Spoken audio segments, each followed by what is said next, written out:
Madam, this your caption na Igbo language you wrote so? I did Igbo language in school, but I have tried so hard to read it and understand it, but no ways. Teacher Igbo language, abeg, na Igbo language I write for there.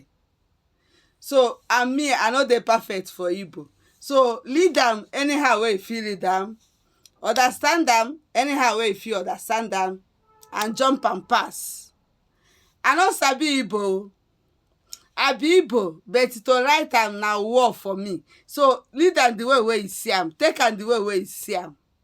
Ife meaning for that caption asị m kọwaa onwe gị n'ebe a. So, gị nwa marụ ka esi ede ide ọkachamara ọmachancha dịka ị ọmachancha ị na-ajụ ma Igbo language bụ ọ na-bụ Hausa ka m dere ebe a. Edere m Hausa ọmachancha dịka ị kọwara m ka esi ede deelu m ya ka m marụ ka esi wee dị ebe ị na-aghọtara ife bụ kọwaa onwe gị n'ebe a. Ị mara ife ọ bụ kọwaa onwe gị n'ebe a fịara arụ nghọta ekwa.